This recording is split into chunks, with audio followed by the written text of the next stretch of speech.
അസ്സലാമു അലൈക്കും വറഹ്മത്തുള്ളാഹി വബറകാതുഹു. കേട്ടറ്റ് സൈക്കോളജി, അതുപോലെ PSC അടക്കമുള്ള പല പരീക്ഷകളുടെയും അടിസ്ഥാനമായ സൈക്കോളജി എന്ന പേപ്പറിന്റെ വിവിധ ഭാഗങ്ങളിലേക്ക് ചില ക്വസ്റ്റ്യൻ ഡിസ്കഷൻ നടത്തുന്നതിലൂടെ നമ്മൾ കടന്നു പോവുകയാണ്. സൈക്കോളജിയുടെ A to Z ക്ലാസുകൾ അഥവാ കേട്ടറ്റ് കാറ്റഗറി 3, 4 എന്നീ വിഷയങ്ങളുടെ ഭാഗമായിട്ട് വരുന്ന എല്ലാ ക്ലാസ്സുകളും ഫോക്കസിന്റെ സൈറ്റിൽ അല്ലെങ്കിൽ ഫോക്കസിന്റെ നമുക്ക് ലഭ്യമാണ്. അതില് നമ്മൾ കുറെ ഭാഗങ്ങൾ കൃത്യമായിട്ട് പറഞ്ഞതിന്റെ കുറെ ഭാഗങ്ങളിൽ നിന്നുള്ള ചില ചോദ്യങ്ങളും ഉത്തരങ്ങളും അതിലൂടെ നമ്മളൊരു റിവിഷൻ പോലെയുള്ള ഒരു ഡിസ്കഷൻ ആണെന്ന് ഉദ്ദേശിക്കുന്നത്. മുമ്പ് കേട്ടറ്റ് എക്സാം എഴുതിയ ആളുകളുണ്ട്, ആദ്യമായിട്ട് കേട്ടറ്റ് എഴുതാൻ പോകുന്ന ആളുകളുണ്ട്, അതോടൊപ്പം PSCയുമായി ബന്ധപ്പെട്ട് പരീക്ഷയ്ക്ക് ഒരുങ്ങുന്ന ആളുകളുണ്ട്. ഇവിടെയൊക്കെ നമ്മൾ അനിവാര്യമായിട്ട് ശ്രദ്ധിക്കേണ്ട ഒരു കാര്യം, നമ്മൾ PSCക്ക് ഒരുങ്ങുന്ന സമയത്തും PSCയിൽ വരുന്ന ടീച്ചിങ് മെത്തഡോളജി അല്ലെങ്കിൽ പെഡഗോജി എന്ന് പറയുന്ന ഏരിയ ഒക്കെ ഈ സൈക്കോളജിയുടെ ഭാഗമായിട്ട് വരുന്നതാണ്. അതുപോലെ ഞാൻ പലപ്പോഴും പറയാറുള്ള ഒരു കാര്യം, സൈക്കോളജിയുടെ ഭാഗത്ത് തന്നെയാണ് എഡ്യൂക്കേഷനുമായി ബന്ധപ്പെട്ട പല റൂൾസിന്റെയും റെഗുലേഷൻസിന്റെയും ചോദ്യഭാഗങ്ങൾ വരിക. ഉദാഹരണമായിട്ട് PWD ആക്ട്, അല്ലെങ്കിൽ students teacher strength, classroom rules and regulation അമെൻമെന്റ്, ഇങ്ങനെ പല ഏരിയകളും വരുന്നത് സൈക്കോളജിയുടെ ഭാഗങ്ങളിലൂടെയാണ്. ഏതായാലും ആ ഭാഗങ്ങളൊക്കെ പലയിടങ്ങളിലായിട്ട് നമ്മൾ ഡിസ്കസ് ചെയ്തിട്ടുണ്ട്. ഇന്ന് നമ്മൾ ഏറ്റവും സൈക്കോളജി എന്ന് പറയുന്നത് 30 ചോദ്യങ്ങളാണ് ഒരു ഭാഗത്ത് നിന്ന് വരുന്നത് എങ്കിൽ, അല്ലെങ്കിൽ 40 ചോദ്യങ്ങളാണ് വരുന്നത് എങ്കിൽ, അതില് ഭൂരിഭാഗം ചോദ്യങ്ങളും റിപ്പീറ്റ് ചെയ്തു വരുന്ന ചോദ്യങ്ങളായിട്ട് നമുക്ക് പലപ്പോഴും കാണാൻ പറ്റും. പിന്നെ ചില ഏരിയകൾ റിപ്പീറ്റ് ചെയ്യുന്നതായിട്ട് നമുക്ക് കാണാൻ പറ്റും. ആ രീതിയിലുള്ള കാര്യങ്ങളൊക്കെ ഈ ഡിസ്കഷൻ നടക്കുമ്പോൾ നിങ്ങൾക്ക് മനസ്സിലാകും എന്ന് ആമുഖമായി ഓർമ്മപ്പെടുത്തിക്കൊണ്ട് നമ്മൾ സൈക്കോളജിയുടെ ഒരു ക്വസ്റ്റ്യൻ പേപ്പറിലേക്ക് അല്ലെങ്കിൽ കുറച്ച് ചോദ്യങ്ങളിലേക്ക്, മുമ്പ് പലവട്ടങ്ങളായിട്ട് നമ്മൾ കണ്ട പല ചോദ്യങ്ങളും നമുക്ക് കാണാൻ പറ്റും. അങ്ങനെ വരുന്നത് ക്വസ്റ്റ്യൻ ആൾസോ റിപ്പീറ്റിംഗ് എന്നുള്ളതാണ് അതിന്റെ ഒരു മുഖ്യമായ ഘടകം എന്ന് ഞാൻ ആമുഖമായിട്ട് ഓർമ്മപ്പെടുത്തുകയാണ്. കേട്ടറ്റ് സൈക്കോളജി മോഡൽ ക്വസ്റ്റ്യൻസ് ആണ്. അപ്പൊ അതില് നമ്മൾ ചില കാര്യങ്ങൾ, പിന്നെ ചില ഏരിയകൾ നിങ്ങൾ പ്രത്യേകം നോട്ട് ചെയ്യണം. പിന്നെ ഞാൻ പലപ്പോഴും പറയാറുള്ള ഒരു കാര്യമാണ്, നമ്മൾ ഓൺലൈൻ ക്ലാസ് കേൾക്കുന്ന സമയത്ത് നമ്മൾ ഫോണൊരു ഭാഗത്ത് വെച്ച് ഇങ്ങനെ കാഷ്വലായിട്ട് കേൾക്കുന്നതിനപ്പുറം നമ്മൾ ഒരു നോട്ട്ബുക്ക്, പേന ഒക്കെ വെച്ച് നമുക്ക് നമ്മൾ ഹൈലൈറ്റ് ചെയ്യേണ്ട പോയിന്റ്സ് ആണെന്ന് തോന്നിയ കാര്യങ്ങൾ, അല്ലെങ്കിൽ ജസ്റ്റ് ഇങ്ങനെ ഡോട്ട് ഇട്ട് ചില കാര്യങ്ങളൊക്കെ എഴുതി വെച്ച ആ ഏരിയ ഒന്നുകൂടെ നോക്കാൻ നിങ്ങളെ സഹായിക്കും എന്നുള്ള കാര്യം കൂടെ ഓർക്കണം എന്നും കൂടെ ഞാൻ പറയുകയാണ്. അപ്പോൾ ചില ഏരിയകളുണ്ട് റിപ്പീറ്റഡ് ആയി ചോദിക്കപ്പെടുന്ന. ഇവിടെ നമ്മൾ കാറ്റഗറി 4 ഒരു ക്വസ്റ്റ്യൻ പേപ്പറിൽ നിന്നാണ് തുടങ്ങുന്നത്. ക്ലാസ്സിൽ ഇടയ്ക്കിടെ അസാധാരണ ചോദ്യങ്ങൾ ചോദിക്കുകയും, മറ്റൊരു കാര്യം, സൈക്കോളജി എന്ന് പറയുന്നത് നമ്മൾ കാണാതെ പഠിക്കുന്നതിലപ്പുറം കാര്യങ്ങൾ പ്രാക്ടിക്കലായിട്ട് എന്തുകൊണ്ട് ഇങ്ങനെ ചെയ്യണം എന്നുള്ള ഒരു പഠനമാണ്. നമ്മൾ സാധാരണ പറയാറുള്ള, നമ്മൾ ഡ്രൈവിംഗ് ഒക്കെ പഠിക്കുന്നത് പോലെ കാണാതെ പഠിക്കലല്ല, അപ്ലൈ ചെയ്യൽ എങ്ങനെയെന്നുള്ള ലെവലിലാണ് പഠിക്കേണ്ടത് എന്ന് പറയാറുണ്ട്. എന്നാൽ അതിൽ ചില മെമ്മറി ലെവലിലുള്ള ചില ഭാഗങ്ങൾ വരുന്നുണ്ട്. മെമ്മറി ലെവലിൽ എന്ന് പറഞ്ഞാൽ ചില ഇയേഴ്സ് തുടങ്ങിയ വർഷങ്ങൾ, അങ്ങനെയൊക്കെ പഠിക്കാനുണ്ട്. ഒട്ടും പിന്നെ മെമ്മറി ലെവലിൽ പഠിക്കാനില്ല എന്നല്ല പറയുന്നത്. എനിവേ ഒന്ന് ശ്രദ്ധിക്കും, നമുക്ക് ക്ലാസ് തുടങ്ങാം. ക്ലാസ്സിൽ ഇടയ്ക്കിടെ അസാധാരണ ചോദ്യങ്ങൾ ചോദിക്കുകയും പഠന പ്രശ്നങ്ങൾ പുതിയ രീതിയിൽ പരിഹരിക്കുകയും ചെയ്യുന്ന ഒരു കുട്ടിയെ ഏത് ഗണത്തിൽ ഉൾപ്പെടുത്താം? ഇവിടെ ചോദ്യം ഇതാണ്. പിന്നെ frequently ask extra ordinary questions. അപ്പോൾ ഓർഡിനറി എന്നുള്ളതിൽ നിന്ന് ഒരു എക്സ്ട്രാ ഓർഡിനറിയിലേക്ക്, അതാണ് അസാധാരണ ചോദ്യങ്ങൾ ക്ലാസ്സിൽ ചോദിക്കുകയും, and who solves problems in an innovative way can be considered as, പ്രശ്നങ്ങളെ മറ്റൊരു രീതിയിൽ പരിഹരിക്കുകയും ചെയ്യുന്ന. അപ്പോൾ ഈ ഒരു വിഷയം പറയുമ്പോൾ തന്നെ നമ്മൾ മനസ്സിലാക്കേണ്ടത്, ഈ സർഗാത്മകത എന്നുള്ളതിനെ കുറിച്ച് നമ്മൾ കുറച്ച് കാര്യങ്ങൾ പറഞ്ഞിരുന്നു.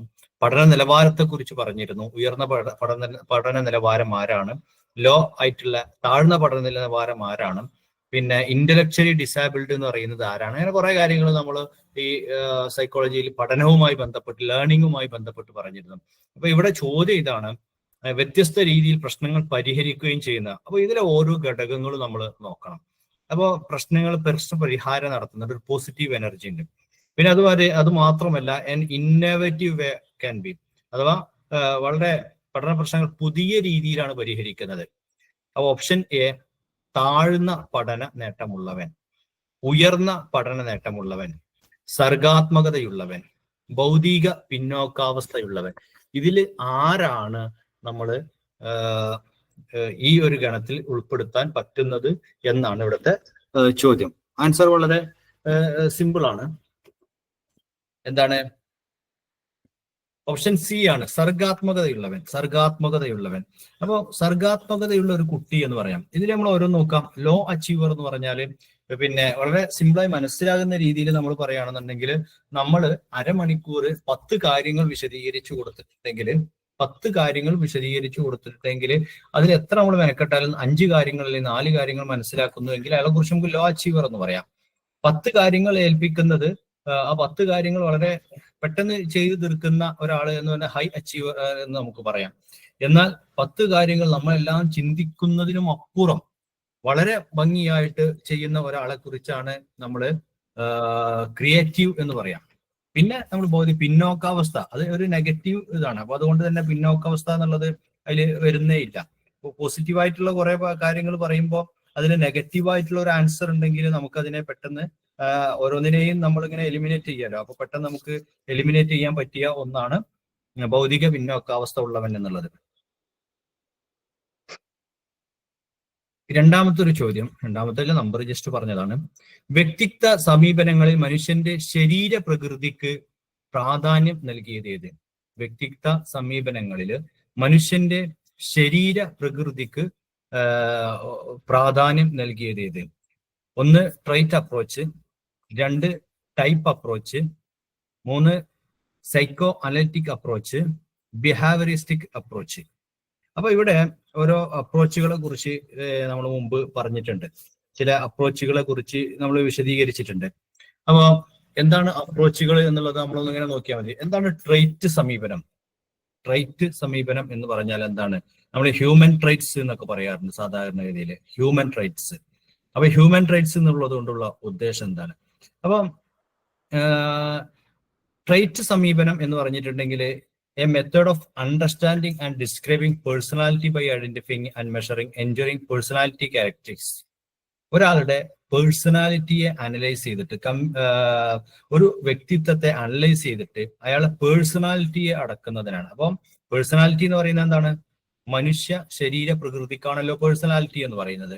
അപ്പോൾ മനുഷ്യന്റെ ശരീര പ്രകൃതിയെ മനസ്സിലാക്കുകയും, അപ്പോൾ നമ്മൾ ഒരാളെ ശരീര പ്രകൃതിയെ മനസ്സിലാക്കുക വളരെ ലളിതമായി പറഞ്ഞു കഴിഞ്ഞിട്ടുണ്ടെങ്കിൽ, ഒരു ഹൈറ്റ് കുറഞ്ഞ ആള്, ഈ ഹൈറ്റ് കുറഞ്ഞ ആളുടെ ശരീര പ്രകൃതി വെച്ചിട്ട് അയാൾക്ക് ചില പരിമിതികൾ ഉണ്ടാവും. ഹൈറ്റ് കൂടിയ ആള്, അയാൾക്കുണ്ടാവും പരിമിതികളുണ്ടാവും, ഗുണങ്ങളുണ്ടാവും. അത് രണ്ടാളുകൾക്കും പരിമിതി ഗുണങ്ങളുണ്ടാവും. ഒരു പക്ഷെ ചില വ്യക്തമായി പറഞ്ഞു കഴിഞ്ഞിട്ട് നല്ലൊരു ഹൈറ്റുള്ള ഒരാൾക്ക് ചില മിനി ബസ്സിൽ കയറിയാൽ നല്ലപോലെ നിൽക്കാൻ കഴിയില്ല. അതൊരു പരിമിതിയല്ലേ. അങ്ങനെയുള്ള കുറെ കാര്യങ്ങളുണ്ട്. എല്ലാത്തിനെയും പരിമിതികളുണ്ട്, വിശാലതകളുണ്ട്. അപ്പൊ ഈ ട്രൈറ്റ് അപ്രോച്ച് എന്ന് പറഞ്ഞിട്ടുണ്ടെങ്കിൽ അണ്ടർസ്റ്റാൻഡിങ് ആൻഡ് ഡിസ്ക്രൈബിങ് പേഴ്സണാലിറ്റി എന്ന, by identifying measuring enduring personality characters. പേഴ്സണാലിറ്റിയാണ്, ശാരീരികമായിട്ടുള്ളതല്ല, പേഴ്സണാലിറ്റിയാണ് അവിടെ പ്രാധാന്യം നൽകുന്നത്. എന്നാൽ ടൈപ്പ് അപ്രോച്ച് എന്ന് പറഞ്ഞിട്ടുണ്ടെങ്കിൽ ഈ ടൈപ്പ് അപ്രോച്ചിൽ categorise individuals into distinct groups or types based on shared characters. മനുഷ്യനെ എന്ത് ചെയ്യാണ്? വ്യത്യസ്ത ഗ്രൂപ്പുകളായിട്ട് തരംതിരിക്കുകയാണ്. ഓരോരുത്തരുടെ സ്വഭാവം വെച്ചിട്ട് ഒരാളെ വ്യത്യസ്ത ഗ്രൂപ്പുകളായി തരംതിരിക്കുകയാണ്. അപ്പൊ ഈ രണ്ട് വ്യത്യാസവും രണ്ടും തമ്മിലുള്ള വ്യത്യാസം എന്ന് പറഞ്ഞാൽ, trait approach focuses on individual differences. Trait approach എന്നുള്ളത് വ്യക്തികളുടെ വ്യത്യാസങ്ങൾ, ഇൻഡിവിജ്വാലിറ്റിയാണ് ഫോക്കസ് ചെയ്യുന്നത്. അതേസമയം type theories aim to classify people to limited numbers. അവരുടെ വീക്ക്നെസ്സസ് എന്തൊക്കെയാണ്, പോരായ്മകൾ എന്തൊക്കെയാണ്, അങ്ങനെ രണ്ടും നേരിയ ഡിഫറൻസ് ഉള്ള. ഞാൻ ഇത് രണ്ടും പറയുമ്പോൾ കൂടുതൽ കൺഫ്യൂഷൻ ആവുന്ന കൂടുതൽ വിശദീകരിക്കുന്നില്ല. അപ്പോൾ ഇവിടെ ട്രൈറ്റ് അപ്രോച്ചും ടൈപ്പ് അപ്രോച്ചും, രണ്ട് അപ്രോച്ചുകളാണ് നമുക്ക് കൺഫ്യൂഷൻ തരുന്ന ഒരു സാധനം.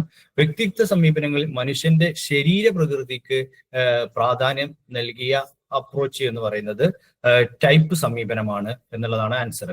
അപ്പൊ ട്രൈറ്റ് എന്നത് ക്യാരക്ടറിനാണ്, ടൈപ്പ് എന്നുള്ളത് ശരീരത്തിനാണ്. ശരീരത്തിന് അതിൽ ഒരാൾ ഹൈറ്റ് അല്ലെങ്കിൽ ലെങ്ത്, അതിനൊക്കെ അത് ബാധിക്കപ്പെടും. അല്ലെങ്കിൽ ഒരാളുടെ സ്ട്രെങ്തസ്, വീക്ക്നെസ്സസ്, അതൊക്കെ ടൈപ്പ് അപ്രോച്ചിലാണ് വരുന്നത്.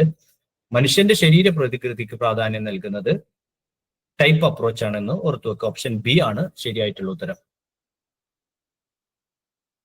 കുട്ടികളുടെ മികച്ച പ്രകടനങ്ങളുടെ തെരഞ്ഞെടുത്ത ശേഖരണത്തെ വിശേഷിപ്പിക്കാവുന്നത്. അപ്പൊ കുട്ടികളുടെ റെക്കോർഡുകൾ ചെയ്യണം. ഒരു അധ്യാപകന്റെ ടീച്ചിങ് മെത്തേഡിന്റെ ഭാഗമാണ് കുട്ടികളുടെ നോട്ട്സ് അല്ലെങ്കിൽ കുട്ടികൾ പഠിക്കാൻ വന്നത് മുതലുള്ള കാര്യങ്ങളൊക്കെ റെക്കോർഡ് ചെയ്യില്ല. നമ്മൾ അതിന്റെ ഇത് മാത്രമായിട്ടുള്ള ക്ലാസ് ഉണ്ടായിരുന്നു.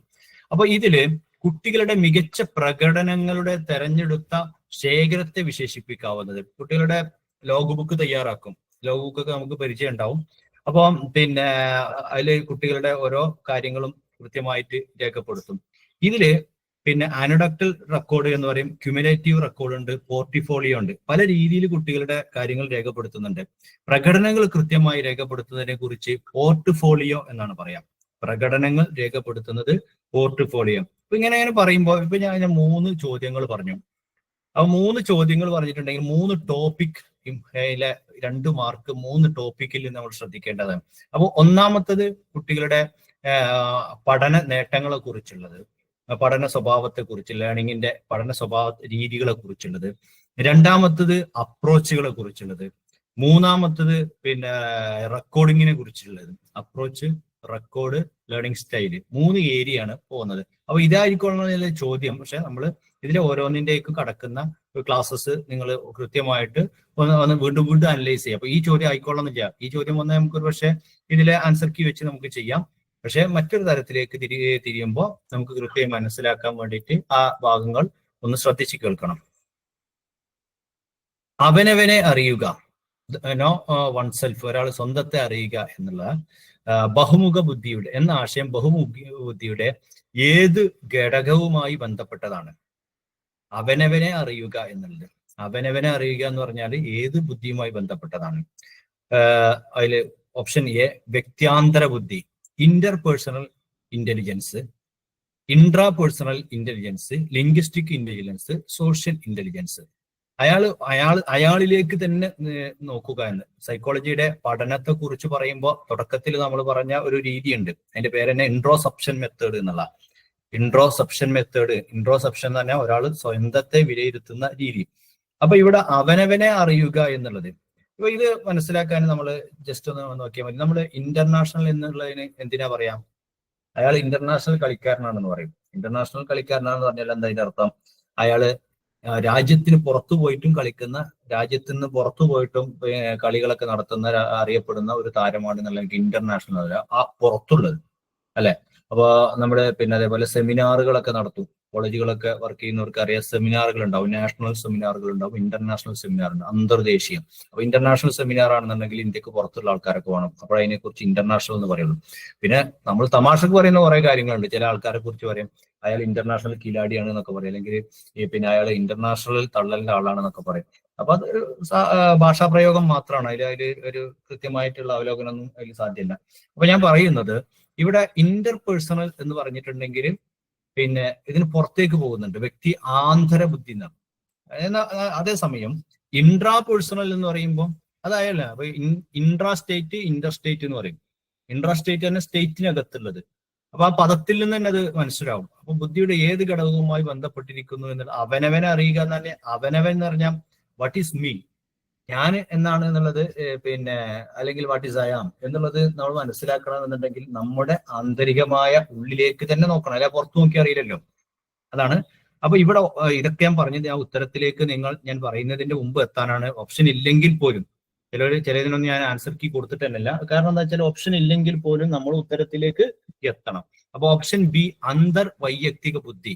അതായത് നമ്മളെ ക്വസ്റ്റ്യൻ പേപ്പറിൽ മലയാളത്തിലാണെങ്കിലും അപ്പുറത്ത് ഇംഗ്ലീഷിലുണ്ടാവും. ചിലത് നമുക്ക് മലയാളത്തേക്കാൾ എളുപ്പം മനസ്സിലാവുക ഇംഗ്ലീഷിലേക്ക് നോക്കുമ്പോഴാണ്. ഇൻട്രാ പേഴ്സണൽ ഇന്റലിജൻസ് ആണ് അതിന്റെ ശരിയായ ഉത്തരം. ഓപ്ഷൻ ബി ആണ് ശരിയായ ഉത്തരം, ഇൻട്രാ പേഴ്സണൽ ഇന്റലിജൻസ്.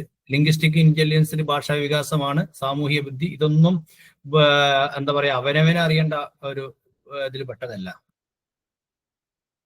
ഞാൻ നേരത്തെ പറഞ്ഞതുപോലെ പ്രാക്ടിക്കലായിട്ട് നമ്മൾ അപ്ലൈ ചെയ്യാൻ പറ്റുന്ന രീതിയിലുള്ള ചോദ്യങ്ങളാണ് വരുന്നത്. അതുകൊണ്ട് ആ രീതിയിൽ തന്നെ മനസ്സിലാക്കണം.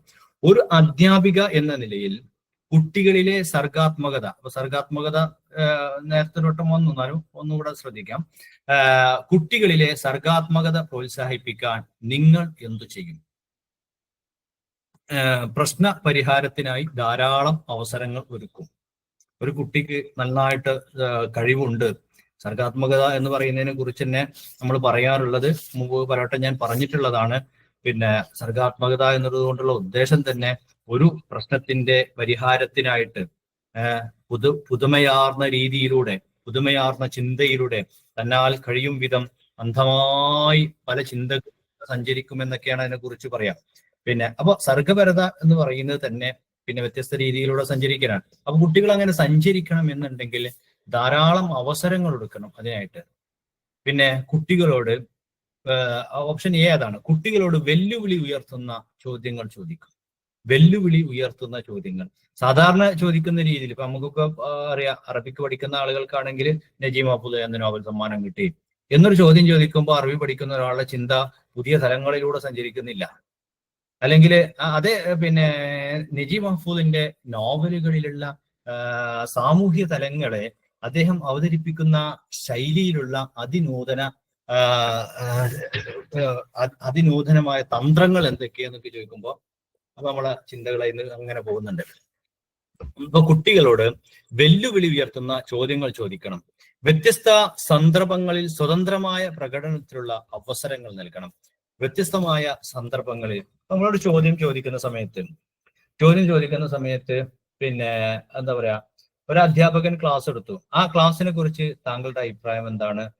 മികച്ചത്, ആവറേജ്, ബിലോ ആവറേജ് എന്ന ഓപ്ഷൻ കൊടുത്തു കഴിഞ്ഞിട്ടുണ്ടെങ്കിൽ അതിൽ ആ ആൻസർ ചെയ്യുന്ന ആൾക്ക് വ്യത്യസ്ത സന്ദർഭങ്ങളോ സ്ഥലങ്ങളോ സ്വതന്ത്രമായ ഇടപെടലുകളോ ഒന്നുമില്ല. എന്തേ ചെയ്യാൻ പറ്റുള്ളൂ? നമ്മൾ very good, good, excellent, good, very good എന്നൊക്കെ ഇടുന്ന പോലെ അത് ടിക്ക് ചെയ്യാൻ പറ്റുള്ളൂ. അപ്പോ വ്യത്യസ്ത സ്ഥലങ്ങൾ കൊടുക്കണം. ഇതിൽ ഏതാണ് മേൽ പറഞ്ഞതെല്ലാം? സ്വാഭാവികമായിട്ടും ഈ മൂന്നും ഒരേ റേഞ്ചിൽ പോകുന്ന ആൻസേഴ്സ് ആണ്, ഒരേ റേഞ്ചിൽ പോകുന്ന ആവശ്യകതമായ ഒരു ഇതാണ്. ഇവിടെ ഈ ഒരു ചോദ്യത്തിലൂടെ ഈ ക്വസ്റ്റ്യൻ അറ്റൻഡ് ചെയ്യുന്ന ആളെ പഠിപ്പിക്കുക കൂടെ ചെയ്യാണത്. ഒരു അധ്യാപിക അല്ലെങ്കിൽ ഒരു അധ്യാപകൻ എന്ന നിലയിൽ സർഗാത്മകതയെ പ്രോത്സാഹിപ്പിക്കണം. പ്രോത്സാഹിപ്പിക്കുമ്പോൾ വേണ്ട ഘടകങ്ങൾ എന്തൊക്കെയാണ്? ഈ 3 ഘടകങ്ങളും നിർബന്ധമായിട്ടും വേണം എന്ന് ഓർമ്മപ്പെടുത്തുകയാണ്. അപ്പോ ആൻസർ മേൽ പറഞ്ഞവയെല്ലാം എന്നുള്ളതാണ് ഉത്തരം. Okay, option D, all of the above is the answer. താഴെ പറയുന്നവയിൽ ജെറോം എസ് ബ്രൂണറിന്റെ സംഭാവന എന്ത്? തിയറിയുമായി ബന്ധപ്പെട്ടതാണ്. കുറച്ച് തിയറികൾ പറയുന്നുണ്ട്. അതില് ജെറോം എസ് ബ്രൂണറുടെ സംഭാവന ഏത് എന്നാണ് ചോദിക്കുന്നത്. അപ്പൊ ജെറോം എസ് ബ്രൂണർ എന്തിന്റെ ആളാണ്? കൂടുതൽ ഡിസ്കസ് ചെയ്യാനൊന്നുമില്ല. പിന്നെ അത് ജെറോം എസ് ബ്രൂണർ എന്ന് പറയുന്നത് കണ്ടെത്തൽ പഠനത്തിന്റെ, ഡിസ്കവറി ലേണിംഗിന്റെ ആളാണ്.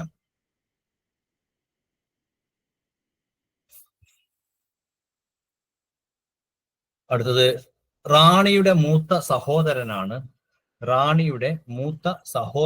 വിനോദ്. വിനോദിന്റെ പിറന്നാൾ വളരെ വിപുലമായി ആഘോഷിക്കുകയും അവന് വില കൂടിയ സമ്മാനങ്ങൾ നൽകുകയും ചെയ്യുന്നതാണ്. എന്നാൽ അവളുടെ പിറന്നാൾ വളരെ ശുഷ്കമായി ആഘോഷിക്കുന്നു.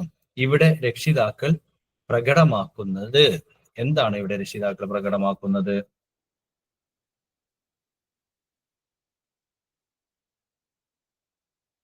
ഓക്കെ, വളരെ സിമ്പിൾ ആണ്. അല്ലെ, ഇതിൽ ഈ ഒരു ചോദ്യത്തിന്റെ ഒരു പ്രത്യേകത എന്ന് പറഞ്ഞാല് നമ്മുടെ സബ്ജക്റ്റുമായി വളരെ ബന്ധപ്പെട്ട് കിടക്കുന്ന വളരെ പ്രകടമായിട്ടുള്ള ഒരു കാര്യമാണ് ജെൻഡർ ഡിഫറൻസുമായി ബന്ധപ്പെട്ട കാര്യങ്ങൾ. ആക്ച്വലി ജെൻഡർ ഡിഫറൻസ് നമ്മൾ സൈക്കോളജിയുടെ ഭാഗമല്ല, പക്ഷെ എഡ്യൂക്കേഷനുമായി ബന്ധപ്പെട്ടുള്ള കാര്യങ്ങളായതുകൊണ്ട് അതും ഈ ഭാഗത്ത് ഡിസ്കസ് ചെയ്യപ്പെടുന്നതാണ്. ഓക്കെ, അപ്പൊ നിങ്ങളിങ്ങനെ പോകുന്ന സമയത്ത്, നമ്മൾ ഈ കുറെ കാര്യങ്ങൾ പറഞ്ഞു പോകുന്ന സമയത്ത്, ചില വിഷയങ്ങൾ പറയുന്ന സമയത്ത് ഏതെങ്കിലും ഭാഗം കൂടുതൽ വിശദീകരിക്കുന്നുണ്ടെങ്കിൽ നമുക്ക് ലാസ്റ്റ് വേണമെങ്കിൽ കുറച്ച് സമയം അത് ഡിസ്കസ് ചെയ്യാവുന്നതാണ്. അതൊന്ന് നോട്ട് ചെയ്തു വെക്കാം. അപ്പൊ ഏതായാലും ഇവിടെ ലിംഗവിവേചനം, അല്ലെ, ലിംഗവിവേചനമാണ് നടത്തുന്നത്. പിന്നെ വിനോദിന് നല്ല സമ്മാനങ്ങൾ കൊടുക്കുക, റാണിക്ക് സമ്മാനങ്ങൾ കൊടുക്കാതിരിക്കുക. Option A ലിംഗവിവേചനമാണ്. താഴെ പറയുന്ന പ്രസ്താവനകളിൽ പഠന വൈകല്യമുള്ള കുട്ടികളുടെ സവിശേഷത അല്ലാത്തത് ഏത്? പഠന വൈകല്യമുള്ള കുട്ടികളുടെ സവിശേഷത അല്ലാത്തത് ഏത്? അപ്പൊ പഠന വൈകല്യം എന്ന് പറയുന്നത് നമ്മുടെ ലേണിങ്ങുമായി ബന്ധപ്പെട്ട്, ലേണിങ്ങിന്റെ പോസിറ്റീവ് വശങ്ങൾ പറയുന്നതോടൊപ്പം അതിന്റെ തുടർച്ചയായിട്ട് പറയുന്ന ഒന്നാണ് പഠന വൈകല്യം എന്ന് പറയുന്നത്. അപ്പൊ പഠന വൈകല്യവുമായി ബന്ധമില്ലാത്തത് ഏത്? പഠന വൈകല്യവുമായി ബന്ധമില്ലാത്തത് വായനയിലും എഴുത്തിലും ഉള്ള വൈകല്യങ്ങൾ. അപ്പൊ നമ്മൾ ഡിസാബിലിറ്റീസിനെ കുറിച്ച് കുറച്ച് പറഞ്ഞിട്ടുണ്ട്. ഡിസ്ലെക്സിയ, പ്രാക്സിയ എന്നൊക്കെ പറഞ്ഞിട്ട് കുറച്ച് കാര്യങ്ങൾ പറഞ്ഞിട്ട് പഠന വൈകല്യങ്ങൾ 2-3 പറഞ്ഞിട്ടുണ്ട്, 4 പറഞ്ഞിട്ടുണ്ട്. അപ്പൊ വായനയിലും എഴുത്തിലും ഉള്ള വൈകല്യങ്ങൾ, വായനയിലുള്ള വൈകല്യം ഉണ്ടാവാറുണ്ട്, പിന്നെ എഴുത്തിലുള്ള വൈകല്യം ഉണ്ടാവാറുണ്ട്. അതുപോലെ അക്കങ്ങൾ കൈകാര്യം, ഡിസ്കാൽക്കുലിയ എന്ന് പറയാം, കാൽക്കുലിയ, കാൽക്കുലേഷനുമായി ബന്ധപ്പെട്ട് എന്ന് പറയുന്നത് പോലെ, പിന്നെ കാൽക്കുലിയ, ഡിസ്കാൽക്കുലിയ എന്ന് പറയുന്ന അക്ഷരത്തിലുള്ള വൈകല്യം ഉണ്ടാവാറുണ്ട്. പിന്നെ അണ്ടർ അച്ചീവ്മെന്റ് ഉണ്ടാവാറുണ്ട്, എത്ര പഠിച്ചാലും പഠിയാത്തൊരവസ്ഥ കുട്ടിക്ക് ഉണ്ടാവാറുണ്ട്. ലോ അച്ചീവ്മെന്റ് ഇൻ സർട്ടൻ ചില സബ്ജക്ട്, ചില ആൾക്ക് മാത്സ് പഠിയില്ല. അപ്പൊ ഇതൊക്കെ നമുക്ക് ഇങ്ങനെ കേൾക്കുമ്പോൾ അറിയാം അല്ലെ. പിന്നെ അക്ഷരങ്ങൾ പഠിയാത്ത അവസ്ഥ, അക്കങ്ങൾ പഠിയാത്ത അവസ്ഥ, വായിക്കാൻ കിട്ടാത്ത അവസ്ഥ, ഇങ്ങനെ കുറെ പിന്നെ അവസ്ഥകൾ ഒരാൾക്ക് പഠനത്തിൽ ഉണ്ടാവാറുണ്ട്. താഴ്ന്ന ബൗദ്ധിക നിലവാരം, ലോ ഇന്റലക്ച്വൽ, ബുദ്ധി കുറച്ച് കുറവാണ് എന്നുള്ളത് പഠന വൈകല്യമല്ലല്ലോ, അത് ജന്മനാലുള്ള ചിലൊരു വൈകല്യമായിട്ട് അല്ലെങ്കിൽ ഇതായിട്ടാണല്ലോ നമ്മൾ കാണാറുള്ളത്. അപ്പൊ എനിവേ ഇതിൽ ഓപ്ഷൻ ഡി ആണ് ശരിയായിട്ടുള്ള ഉത്തരം, ലോ ഇന്റലക്ച്വൽ ലെവൽ. അപ്പൊ ചോദ്യം ഇങ്ങനെയാണ്, which of the following statement is not a characteristics of. ശ്രദ്ധിക്കണം, നോട്ട് എ ക്യാരക്ടറിസ്റ്റിക്സ് ഓഫ്. ആ നോട്ടാണ് നമ്മളുടെ ഉത്തരത്തിന്റെ ഗതി മാറ്റുന്നത്. ആ ഗതി നിർണ്ണയിക്കുന്ന നോട്ട് നമ്മൾ ശ്രദ്ധിക്കണം. Which of the following statement is not a characters of children with learning disabilities എന്നുള്ളതിന്റെ ഉത്തരം ലോ ഇന്റലക്ച്വൽ ലെവൽ എന്നുള്ളതാണ്. സാമൂഹ്യ വിധിയുമായി ബന്ധമില്ലാത്ത ആശയം, സാമൂഹ്യ വിധിയുമായി ബന്ധമില്ലാത്ത ആശയം. അപ്പൊ സാമൂഹ്യ വിധി എന്ന് പറയുന്നത് സോഷ്യോമെട്രി, ഒരാളുടെ ഇന്റലക്ച്വൽ ലെവൽ അളക്കാൻ വേണ്ടിയിട്ടുള്ള സാമൂഹികമായ ബന്ധങ്ങളിലേക്ക് ചേർത്ത് നടത്തുന്ന, ഗ്രൂപ്പായി തിരിച്ച് നടത്തുന്ന ഒരു പഠന രീതിയാണ്. പഠിക്കാനുള്ള, മനസ്സിലാക്കാനുള്ള ഒന്നാണ് സാമൂഹ്യ വിധി എന്നത്, സോഷ്യോമെട്രി എന്ന് പറയുന്നത്. ഈ സോഷ്യോമെട്രിയുമായി ബന്ധമില്ലാത്ത ഒന്ന് ഏതാണ്? ഗ്യാങ് എന്ന്. ഗ്യാങ് എന്ന് പറഞ്ഞിട്ടുണ്ടെങ്കിൽ കൂട്ടമായി നിർത്തുന്നത്. എന്നാൽ ക്ലിക്ക്, സ്റ്റാർ, ഐസൊലേറ്റ്സ് ഇതൊക്കെ സോഷ്യോമെട്രിയുടെ ഓരോ പഠന രീതികളാണ്. അപ്പോ ഓപ്ഷൻ സി, ഗ്യാങ് ആണ് അതുമായി ബന്ധമില്ലാത്തത്. ഇനി കുറച്ച് ഡീറ്റെയിൽഡ് ആയിട്ടുള്ള പ്രസ്താവനയാണ് വരുന്നത്. കുട്ടിയുടെ ഭാഷാ വികാസവുമായി ബന്ധപ്പെട്ട് വൈഗോസ്കിയുടെ ആശയങ്ങളുമായി പൊരുത്തപ്പെടുന്ന പ്രസ്താവന തിരഞ്ഞെടുക്കുക. അപ്പൊ വൈഗോസ്കി എന്ന് പറയുമ്പോൾ തന്നെ നമ്മളെ മനസ്സിലേക്ക് പിന്നെ കുറച്ച് ലേണിംഗ് ടെക്നിക്സ് ഒക്കെ വരുന്നുണ്ട്, ഭാഷാ വികാസവുമായി ബന്ധപ്പെട്ടുള്ള കുറച്ച് കാര്യങ്ങളൊക്കെ വരുന്നുണ്ട്. അപ്പൊ 1.5 വയസ്സിന് ശേഷം കുട്ടിയുടെ ഭാഷാ വികാസവും ചിന്താ വികാസവും ഒന്നിക്കുകയും കുട്ടി ഭാഷ ഉപയോഗിച്ച് ചിന്തിക്കാൻ തുടങ്ങുകയും ചെയ്യുന്നു. 2, കുട്ടിയുടെ ഭാഷാ വികാസവും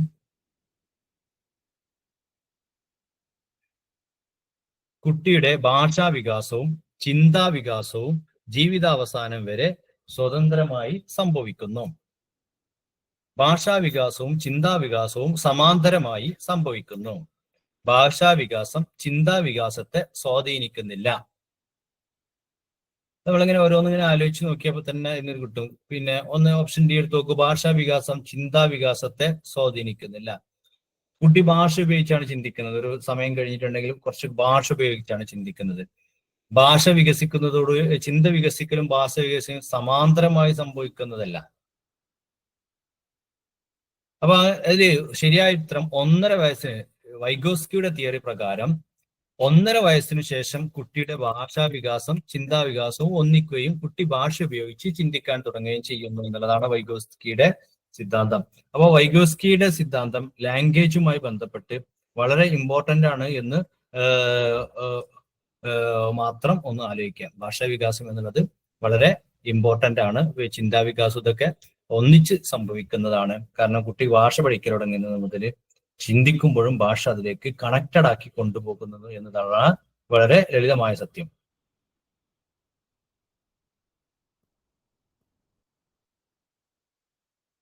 താഴെ പറയുന്നതിൽ പഠനത്തിന് അനിവാര്യമായ മുൻ ഉപാധി ഏത്?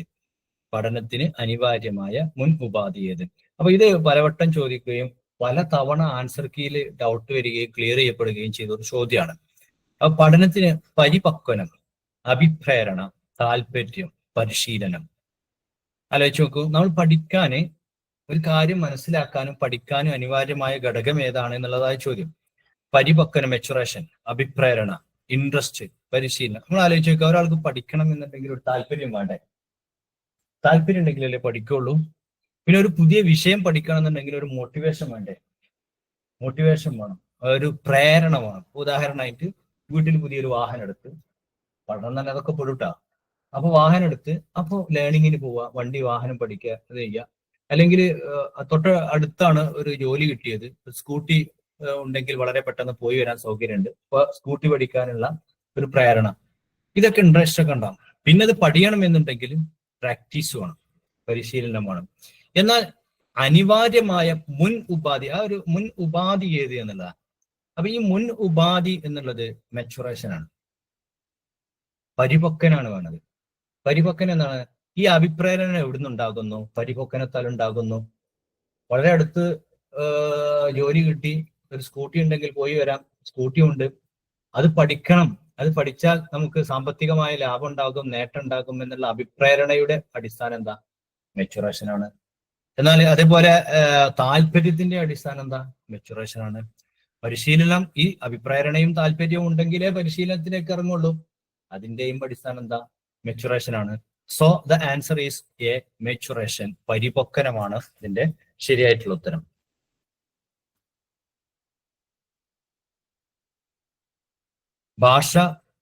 ഭാഷയുമായി ബന്ധപ്പെട്ട് യൂണിവേഴ്സൽ ഗ്രാമർ ഹൈപ്പോത്തിസിസ്.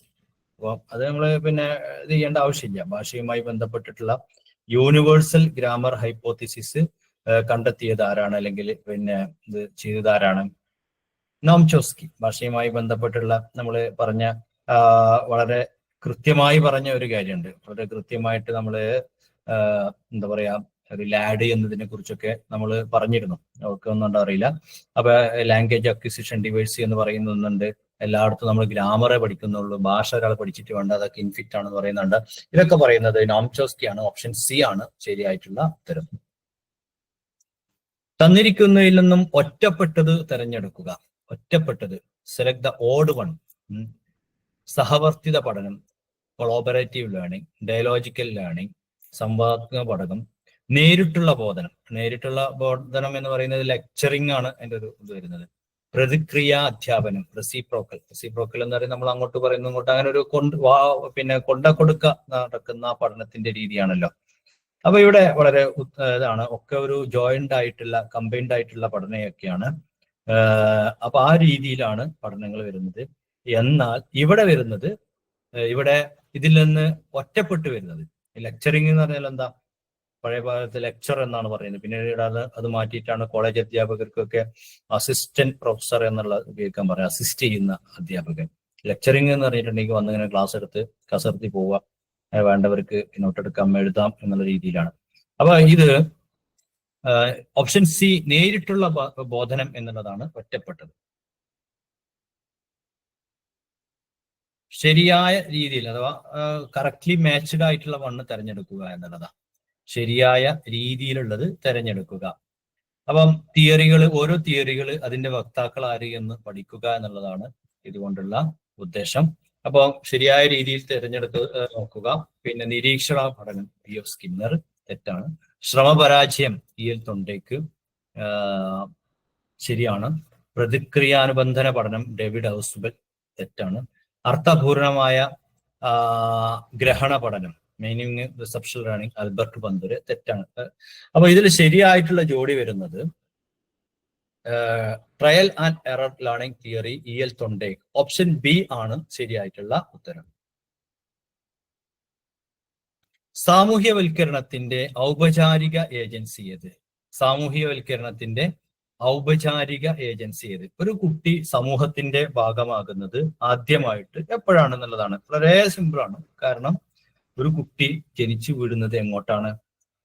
സാമൂഹിക ഏജൻസികൾ ഏതൊക്കെയെന്നുള്ളൊരു ധാരണ നമുക്ക് വേണം. സാമൂഹ്യവൽക്കരണത്തിന്റെ ഏജൻസികൾ ഏതൊക്കെയെന്നുള്ളൊരു ധാരണ വേണം. സ്കൂൾ ഏജൻസിയാണ്, പിയർ ഗ്രൂപ്പ് ഏജൻസിയാണ്, മീഡിയ ഏജൻസിയാണ്.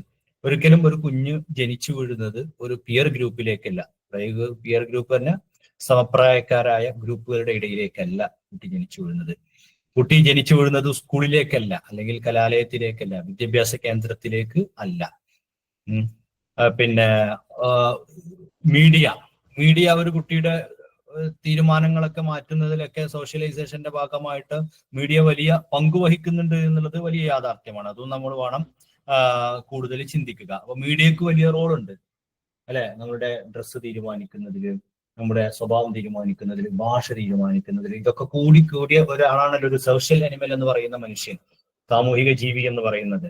പക്ഷെ ഇതൊക്കെ ഒരു പാർട്ട് ഓഫ് സോഷ്യലൈസേഷൻ ആണ്. ഇവിടെ ചോദിക്കുന്നത് ഔപചാരിക ഏജൻസി, അതായത് ഫോർമൽ ഏജൻസി, ആദ്യത്തെ ഏജൻസി ആയിട്ട് വരുന്നത് ഏതാണ്? ഫാമിലി തന്നെയാണ്. ഫാമിലി തന്നെയാണ് ഔപചാരിക ഏജൻസി എന്ന് പറയുന്നത്. ഓക്കെ,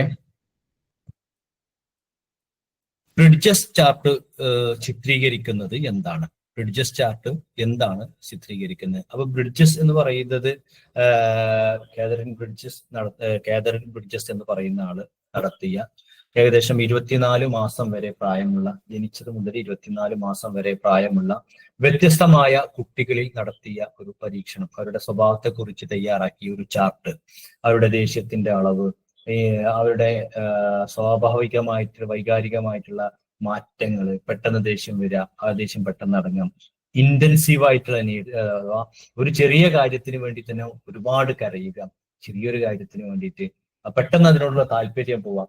ചിലപ്പോൾ ഒരു കുട്ടി നമ്മുടെ കയ്യിൽ കണ്ട പേനക്ക് വേണ്ടിയിട്ട് ഒരുപാട് ഉച്ചത്തിൽ വാവിട്ട് ഒരുപാട് നേരം കരയും. അങ്ങനെ കരഞ്ഞ് നമ്മൾ ആ കുട്ടിക്ക് ആ പേന കൊടുത്ത് ഞാൻ ചിന്തി അതൊരു വലിച്ചെറിയതാ, അതിന് വലിയ താല്പര്യമൊന്നും ഉണ്ടാവില്ല.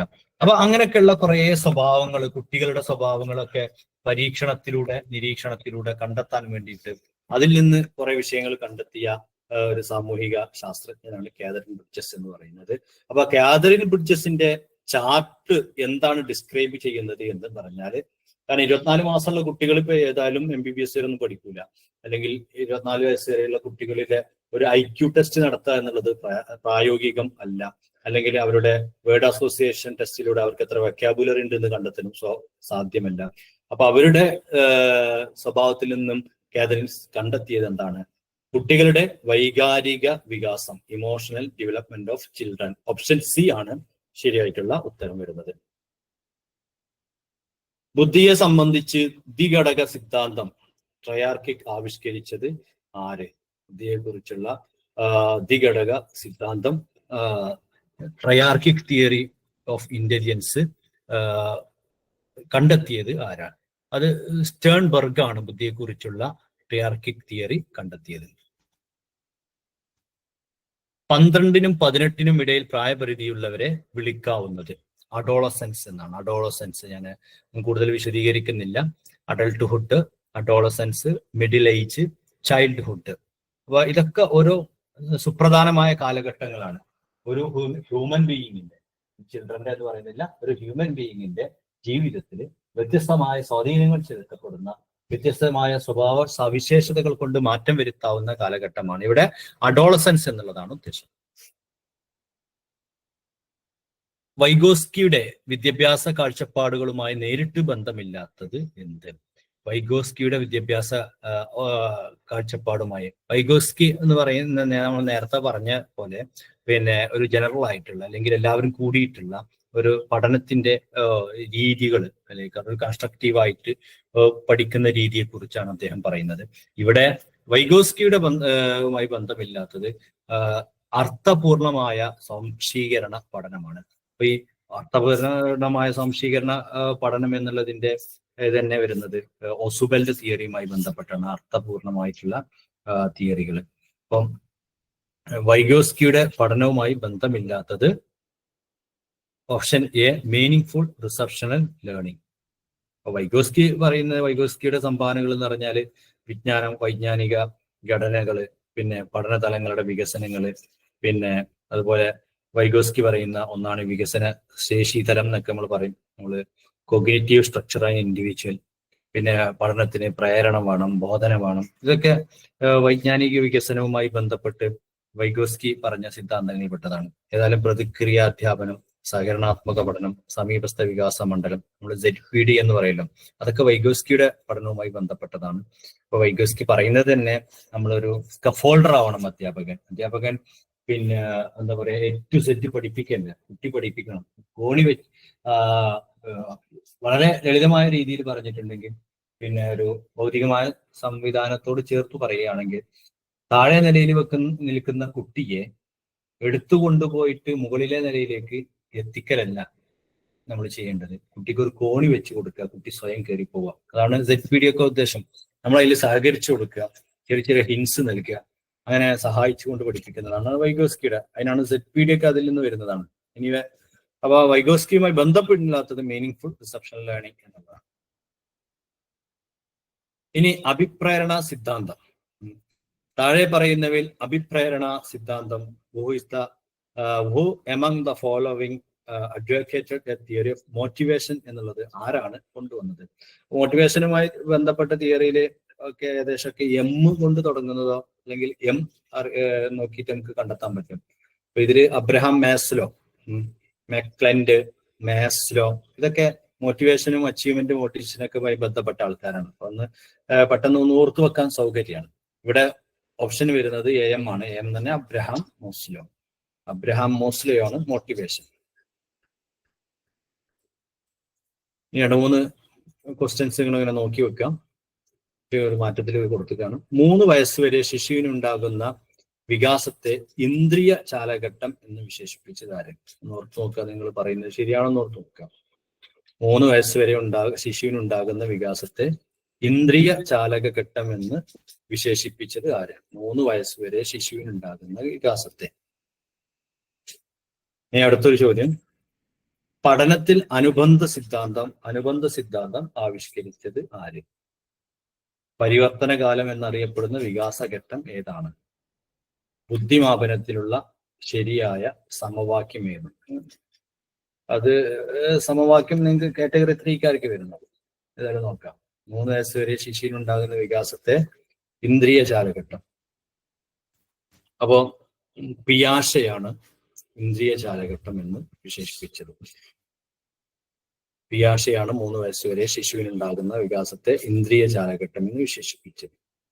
എന്നാൽ പാവ്ലോവ് നമ്മള് അനുബന്ധ സിദ്ധാന്തം, പൗരാണിക അനുബന്ധ സിദ്ധാന്തം എന്ന് പറയുന്നത്. പാവ്ലോവിനെ നമുക്കറിയാലോ, പട്ടി, പരുവപ്പെടുത്തൽ, പാവ്ലോവ്. അങ്ങനെ തന്നെ ഒത്തുവെക്കണം. പട്ടിയിൽ പരീക്ഷണം നടത്തിയിട്ട് സിദ്ധാന്തം ആവിഷ്കരിച്ച ആളാണ് ഇവാൻ പാവ്ലോവ്. ഇവാൻ പാവ്ലോവിന്റെ സിദ്ധാന്തം എന്തായിരുന്നു? പട്ടിയെ പരുവപ്പെടുത്തിയെടുത്തു. അതൊരു ബേസിക് ആണ്. പാവ്ലോവിന്റെ അങ്ങനെ കുറെ സിദ്ധാന്തങ്ങളുണ്ട്. പരുവപ്പെടുത്തിയെടുക്കുക എന്ന് പറഞ്ഞാൽ പ്രാക്ടീസിലൂടെ മാറ്റിയെടുക്കുക. അതിന് സിമ്പിളായിട്ട് നമുക്ക് പറയാൻ പറ്റുന്ന ഒരു ഉദാഹരണമാണ്, അധ്യാപകൻ ക്ലാസ്സിൽ അല്ലെങ്കിൽ അധ്യാപിക ക്ലാസ് റൂമിലേക്ക് വരുന്നു.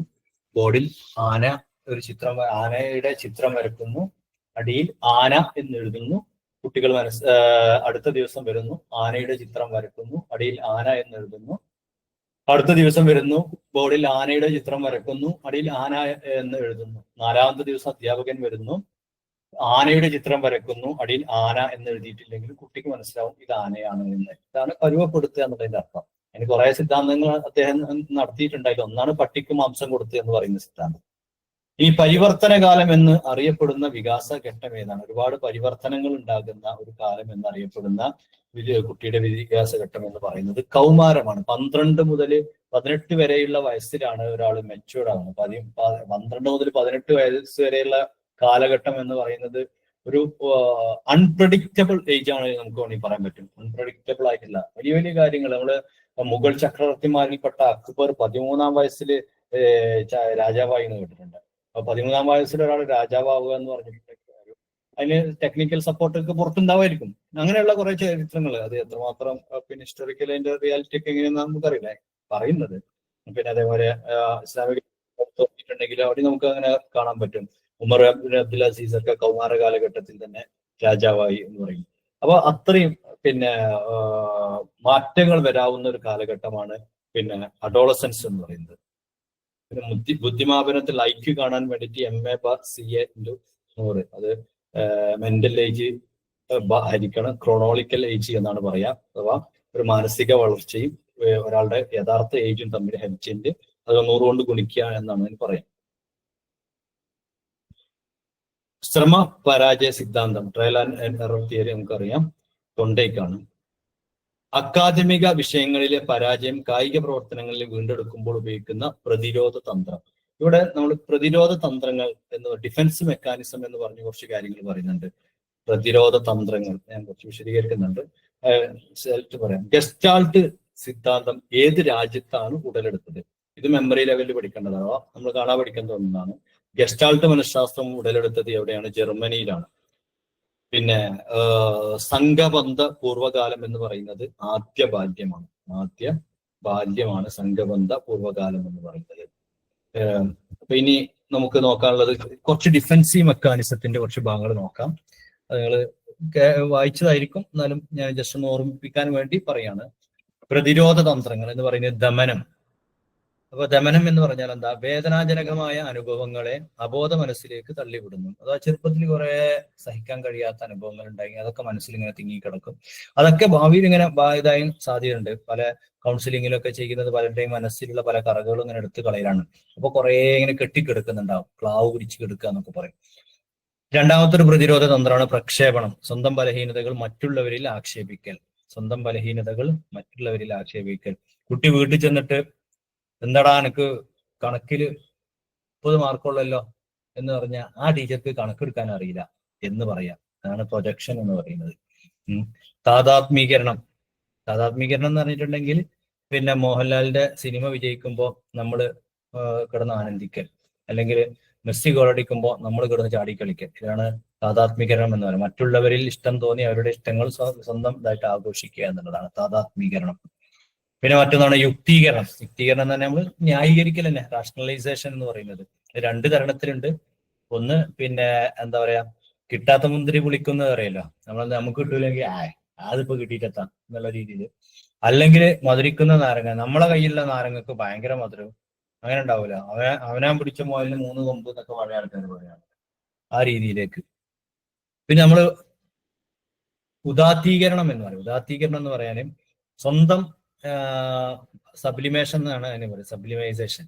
സ്വന്തം പോരായ്മകളിൽ ചിന്ത വരാതിരിക്കാൻ വേണ്ടിയിട്ട്. അപ്പോൾ ഒരാൾക്ക് കുട്ടികളില്ലാന്ന് വെക്കാം, പിന്നെ ഒരാൾക്ക് 2 ദമ്പതിമാർക്ക് കുട്ടികളില്ലാന്ന് വെക്കാം. അതെന്ത് ചെയ്യാം? ഡേ കെയർ സെന്ററിൽ ചെന്നിട്ട് അല്ലെങ്കിൽ വല്ല ഓർഫനേജിലൊക്കെ ചെന്ന് അവിടുത്തെ കുട്ടികളുടെ കൂടെ കളിക്കുക, അവർക്ക് ഫുഡ് നൽകുക, അങ്ങനെയൊക്കെ ചെയ്യും. അപ്പൊ തങ്ങളുടെ സ്വന്തം മറക്കാൻ വേണ്ടിയിട്ട് അതൊക്കെ എന്ത് ചെയ്യണം? തന്റെ മനസ്സിന് ഡിഫെൻസ് ചെയ്യണം. അതാ ഓർക്കണം. അനുപൂരണം എന്ന് പറയുന്നുണ്ടെങ്കിൽ ഒരു രംഗത്തെ പോരായ്മ മറ്റൊന്ന് കൊണ്ട് പരിഹരിക്കുക എന്ന് പറയാം. നേരത്തെ നമ്മൾ ചോദ്യത്തിൽ കണ്ട പോലെ പിന്നെ പഠിക്കാൻ പറ്റാൻ മോശമാണ്, പക്ഷെ ഫുട്ബോൾ ഉഷാറാണ്, അതുകൊണ്ട് പരിഗണിക്കൽ. പശ്ചാത്ഗമനം, മുൻകാലഘട്ടത്തിലേക്ക് തിരിച്ചു പോകല്. അഗ്രസീവ് ആവുക എന്ന് പറഞ്ഞിട്ടുണ്ടെങ്കിൽ പെട്ടെന്ന് ചൂട് പിടിക്കലും ചെയ്യും. ഇതൊക്കെ മനസ്സിനെ ഡിഫെൻസ് ചെയ്യാൻ വേണ്ടി ചെയ്യുന്ന ഒരു കാര്യമാണ്. അപ്പോ മെക്കാനിസങ്ങളാണ് നമ്മൾ പറഞ്ഞത്. ആ മെക്കാനിസങ്ങളും 2 മാർക്ക് ഉണ്ടാവുന്ന ചോദ്യങ്ങൾ വരാൻ സാധ്യതയുള്ളതാണ്. വൈകാരിക ബുദ്ധി എന്ന ആശയം രൂപപ്പെടുത്തിയത്? മനുഷ്യന് ആകെ എത്ര ജോഡി ക്രോമസോമുകളുണ്ട്? കുട്ടിക്ക് ശാസ്ത്രീയമായി പ്രശ്നോദ്ധാരണം നടത്താൻ കഴിയുന്ന വികസന ഘട്ടം? പിതാവ് എന്നറിയപ്പെടുന്ന ഫ്രഞ്ച് മനഃശാസ്ത്രജ്ഞൻ? വിസ്മൃതി ലേഖ തയ്യാറാക്കിയതാരാണ്? ക്ഷേത്ര സിദ്ധാന്തം ആവിഷ്കരിച്ചത് ആര്? ഇത് ഈ 11 മുതൽ 16 വരെയുള്ള ചോദ്യം ഒന്ന് വായിച്ചു നോക്കി അതിൽ എത്ര എണ്ണത്തിന് നമുക്ക് ഉത്തരം കിട്ടുമെന്ന് നോക്കാലോ.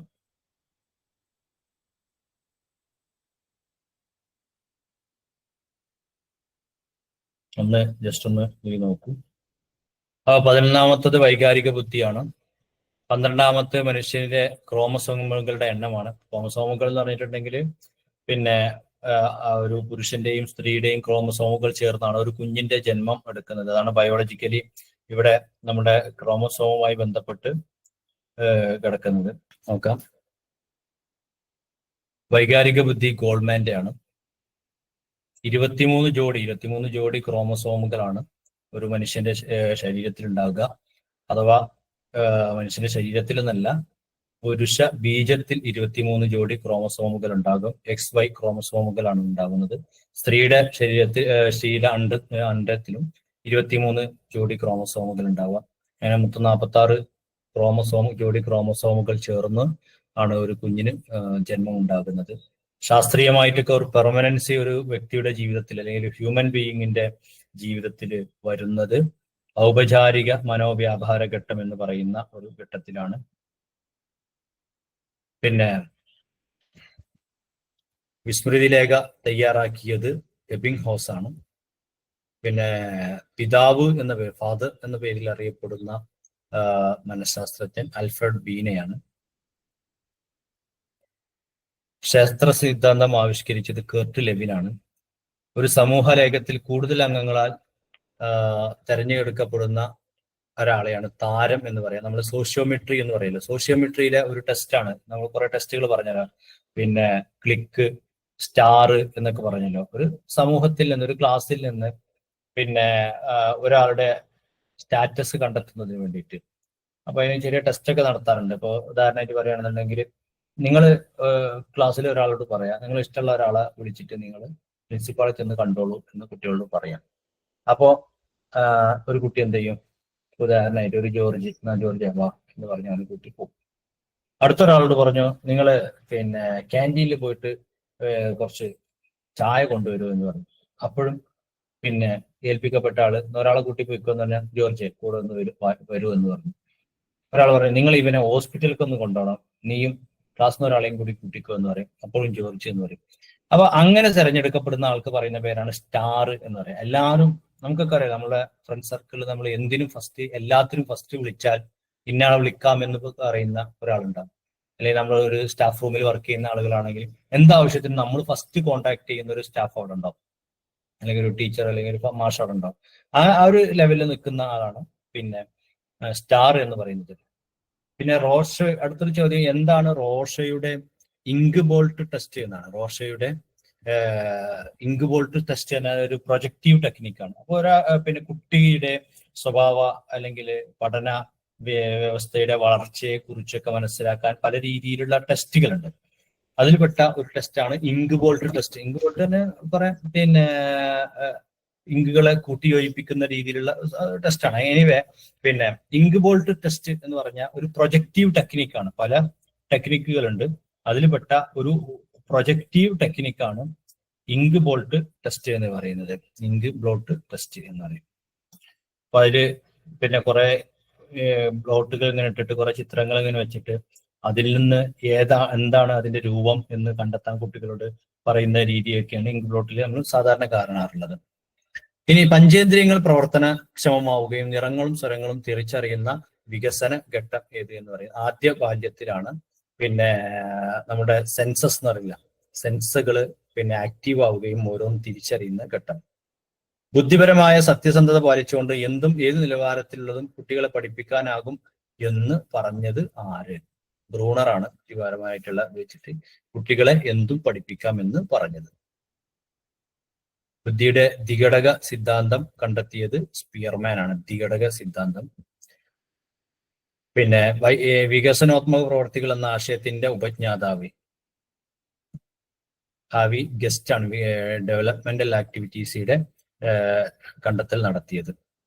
ഒരു ക്ലാസ്സിലെ വിദ്യാർത്ഥികളുടെ സ്വീകരണ പ്രവണതയും തിരസ്കരണ പ്രവണതയും അളക്കാൻ അധ്യാപകൻ ഉപയോഗിക്കുന്ന ബോധന തന്ത്രമാണ്. നേരത്തെ നമ്മൾ പറഞ്ഞു, ഒരു ക്ലാസ്സിൽ ആർക്കാണ് സ്വീകാര്യത കുറവ് എന്ന് കണ്ടെത്താൻ നടത്തുന്ന ടെസ്റ്റാണ് സോഷ്യോമെട്രി എന്ന് പറയുന്ന, അല്ലെങ്കിൽ സാമൂഹ്യ വിധി എന്ന ടെസ്റ്റ് വരുന്നത്. ഒപ്പരന്റ് സിദ്ധാന്തം നമ്മൾ പറഞ്ഞിട്ടുണ്ട്. അതിന്റെ അർത്ഥം അനുബന്ധനം എന്നാണ്. ഏത് പഠനത്തിന് ഉദാഹരണമാണ് സുൽത്താൻ എന്ന ചിമ്പാൻസിയിൽ നടത്തിയ പഠനം? സുൽത്താൻ എന്ന ചിമ്പാൻസിയിൽ പഠനം നടത്തി. സുൽത്താൻ എന്ന ചിമ്പാൻസിയെയും പിന്നെ ഒരു റൂമിലിട്ട് അടച്ചതിന് ശേഷം നടത്തിയ ഒരു പഠനത്തെ കുറിച്ച് നമ്മൾ പറഞ്ഞിരുന്നു. ആ പഠനം നടക്കുന്നത് ഏത് പഠനത്തിന്റെ ഭാഗമായിട്ടാണ്? അന്തർദൃഷ്ടി പഠനത്തിന്റെ ഭാഗമായിട്ടാണ്. കാരണം സുൽത്താൻ എന്ന ചിമ്പാൻസിയെ ഒരു റൂമിലിട്ട് അടച്ചതിന് ശേഷം ഒരു പഴം കെട്ടിത്തൂക്കി അവിടെ ഒരു വടി വെച്ചിരുന്നു. ആ വടിയെടുത്ത് ആ പഴം നടത്താം എന്ന്, ആ ഒരു പഴം നേടിയെടുക്കാമെന്ന് ആരും പഠിപ്പിച്ചു കൊടുത്തിട്ടില്ല. എങ്ങനെയാണ് ചിമ്പാൻസി നേടിയെടുത്തത്? സ്വന്തം മനസ്സിൽ നിന്ന് കിട്ടിയ ഒരു ലേണിംഗ് അല്ലെങ്കിൽ ഒരു മോട്ടിവേഷനിൽ നിന്നാണ്. അതുകൊണ്ടാണ് അത് അന്തർദൃഷ്ടി പഠനം എന്ന് പറയുന്നത്.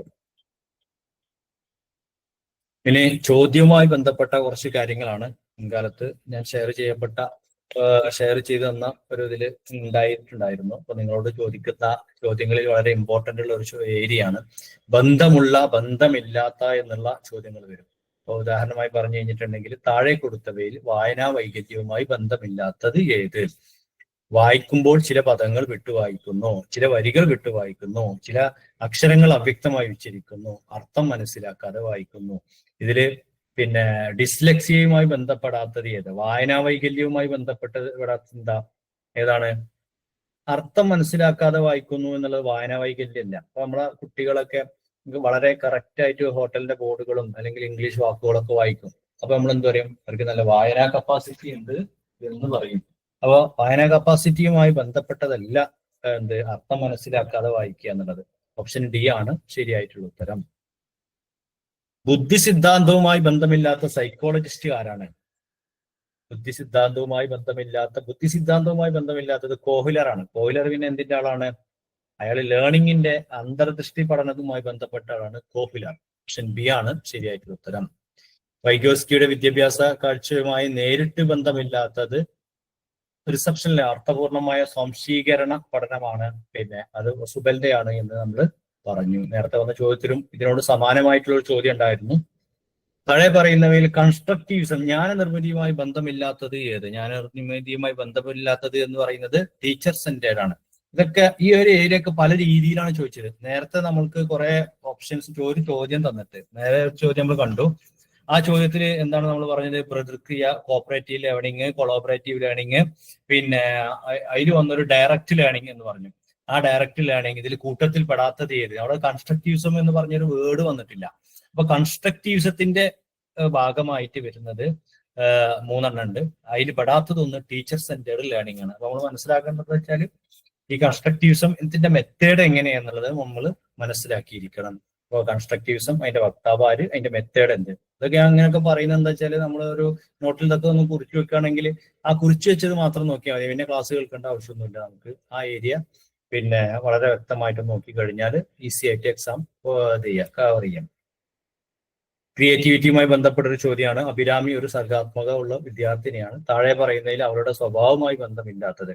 ക്രിയേറ്റിവിറ്റി എന്ന് പറഞ്ഞിട്ടുണ്ടെങ്കിൽ തന്നെ നമ്മൾ വ്യത്യസ്തമായ മേഖലകളിലൂടെ ഉത്തരം കണ്ടെത്തുന്നതിനും ലക്ഷ്യം കണ്ടെത്തുന്നതിനും വേണ്ടി സഞ്ചരിക്കുന്ന അപാരമായ ബുദ്ധിശക്തിയുടെ ഉടമസ്ഥതയിലുള്ള ആളുകൾക്കാണ് നമ്മൾ പറയാറ്. അപ്പൊ വ്യത്യസ്ത പ്രതിരങ്ങൾ, ആശയങ്ങളുടെ പുതുമ, പിന്നെ അവിടെ വിഭ്രജന ചിന്ത, രണ്ടും തമ്മിൽ മനസ്സിലാക്കണം. കൺവെർജന്റ് എന്ന് പറഞ്ഞാൽ വളരെ സങ്കുചിതമായതാണ്. വിഭ്രജനം എന്ന് പറഞ്ഞാൽ വിശാലമായ ചിന്ത. അപ്പൊ ഇവിടെ ഇതിൽ പെടാത്തത് ഏതാണ്? കോൺവെർജന്റ് തിങ്കിങ് ആണ്, സംപ്രജന ചിന്തയാണ് ഇതിൽ പെടാത്തത്. പിന്നെ ക്ലാസ് റൂമുമായി ബന്ധപ്പെട്ട ചോദ്യങ്ങൾ വരാം. ക്ലാസ് റൂമുമായി ബന്ധപ്പെട്ട ചോദ്യങ്ങൾ, പിന്നെ ടീച്ചർ കുട്ടികളെ ഗ്രൂപ്പാക്കി തിരിക്കുന്നു, പഠന പ്രവർത്തനങ്ങൾ നൽകുന്നു. ഓരോ ഗ്രൂപ്പും നമ്മൾ നേരത്തെ പറഞ്ഞ സംഗതി തന്നെ. ക്ലാസ് റൂമിൽ പിന്നെ കുട്ടികൾ ഗ്രൂപ്പായിട്ട് കാര്യങ്ങളൊക്കെ ചെയ്യാൻ ആവശ്യപ്പെടുന്നു. ഇവിടെ ടീച്ചർ ഉപയോഗിച്ചത് എന്താണ്? കൺസ്ട്രക്റ്റീവ്സ് ആണ്, ജ്ഞാനനിർമ്മിതിവാദമാണ്. അപ്പൊ ജ്ഞാനനിർമ്മിതിവാദം എന്താണ് എന്ന് മനസ്സിലാക്കി കഴിഞ്ഞാൽ പല നിലക്ക് ചോദ്യങ്ങൾ വരാം. സ്കൂളിൽ പഠിക്കുന്ന കാലത്ത് ഓരോ ക്ലാസ്സിലും ഫസ്റ്റ് വാങ്ങുമ്പോൾ രാഹുലിന്റെ അച്ഛൻ അവന് സമ്മാനം നൽകാറുണ്ടായിരുന്നു. എന്നാൽ കോളേജിലെത്തിയോടെ അവൻ പഠനത്തിൽ പിന്നിലായി. എങ്കിൽ രാഹുലിനെ സ്കൂൾ കാലഘട്ടത്തിൽ പഠിക്കുവാൻ പ്രേരിപ്പിച്ച അഭിപ്രേരണ ഏത്? മോട്ടിവേഷൻ ഏത്? സമ്മാനം കിട്ടാൻ വേണ്ടിയിട്ട് പഠിച്ചിരുന്നു. സമ്മാനം കിട്ടുക എന്നുള്ളത് മോട്ടിവേഷൻ 2 വിധമുണ്ട്. ബാഹ്യ മോട്ടിവേഷൻ, ആന്തരിക മോട്ടിവേഷൻ. അല്ലെങ്കിൽ ബാഹ്യ അഭിപ്രേരണ, ആന്തരിക അഭിപ്രേരണ. ബാഹ്യ അഭിപ്രേരണ എന്ന് പറഞ്ഞാൽ എന്താ? പുറത്തുനിന്ന് സമ്മാനം കിട്ടൽ.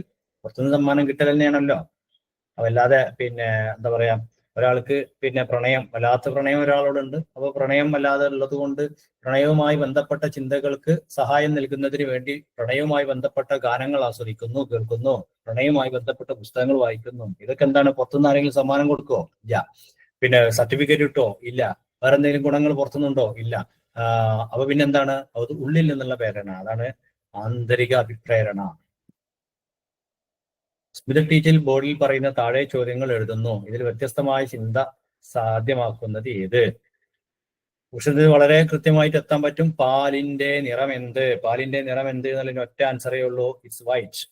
മഴ എന്ന പദം എങ്ങനെ ഉച്ചരിക്കാം? മഴ എന്ന് ഉച്ചരിക്കാം, മയ എന്ന് ഉച്ചരിക്കാൻ പറ്റൂല. Only one answer.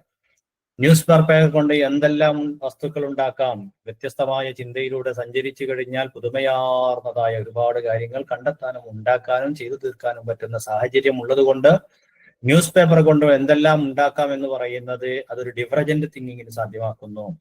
ഗാന്ധിജി ജനിച്ചത് എന്നൊരു ചോദ്യം വന്നു കഴിഞ്ഞാൽ അതിനൊരൊറ്റ ഉത്തരമേ ഉണ്ടാവുകയുള്ളൂ, 1869 എന്നോ, അല്ലെങ്കിൽ അങ്ങനെ ഒരു ആൻസർ ഉണ്ടാവുകയുള്ളൂ. ഒരുപാട് സഞ്ചരിച്ചത് കൊണ്ട് ഒന്നും സംഭവിക്കാൻ പോകുന്നില്ല. So answer is option C.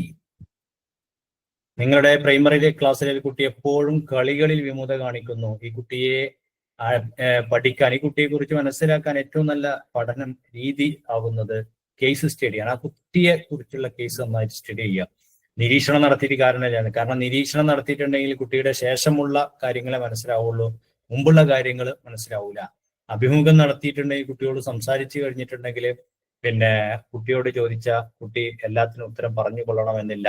എന്നാൽ വ്യക്തി പഠനത്തിന്റെ ഭാഗമായിട്ട് നമുക്ക് നിരീക്ഷണം വേണ്ടി വരും, അഭിമുഖം വേണ്ടി വരും, സർവേ വേണ്ടി വരും, ഒക്കെ വേണ്ടി വരും ചിലപ്പോൾ വ്യക്തി പഠനത്തിന്റെ ഭാഗമായിട്ട്. ഇവിടുത്തെ ഉത്തരം ഓപ്ഷൻ ബി, വ്യക്തി പഠനം.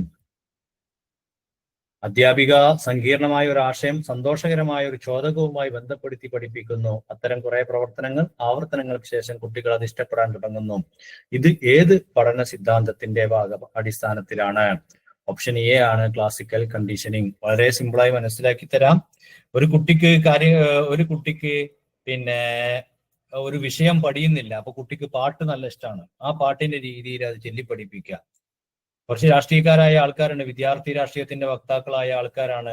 അവര് എന്തു പറഞ്ഞിട്ടും കാര്യങ്ങൾ പഠിക്കുന്നില്ല. അപ്പൊ അവർക്ക് മുദ്രാവാക്യം വിളിക്കുന്ന രീതിയിൽ A+B സിന്ദാബാദ്, അങ്ങനെ ആ ഒരു രീതിയിൽ മുദ്രാവാക്യമൊക്കെ പഠിപ്പിക്കുക. അങ്ങനെ അവർക്ക് ഇഷ്ടപ്പെട്ട രീതിയിൽ ആ സാധനം പഠിപ്പിച്ചു കൊടുക്കുക. ഇത് ക്ലാസിക്കൽ കണ്ടീഷനിങ് എന്നാണ് ഇതിന് പറയാം. ഇതിന് സമാനമായ സിദ്ധാന്തം ഇവാൻ പാവ്ലോവ് ആവിഷ്കരിച്ചത് എന്താന്ന് വെച്ചാല്, ഒരു കുട്ടിക്ക് നായയെ ഭയങ്കര പേടിയാണ്. ആ സമയത്ത് കുട്ടിക്ക് ഏറ്റവും ഇഷ്ടപ്പെട്ട ഭക്ഷണം കൊടുക്കുന്നു, വളരെ അകലെ ഒരു നായക്കുട്ടിയെ വെക്കുന്നു. അത് കഴിഞ്ഞ് അതേപോലെയുള്ള ഭക്ഷണം നിൽക്കുന്നു, ആ നായയെ കുറച്ചടുത്തേക്ക് വെക്കുന്നു.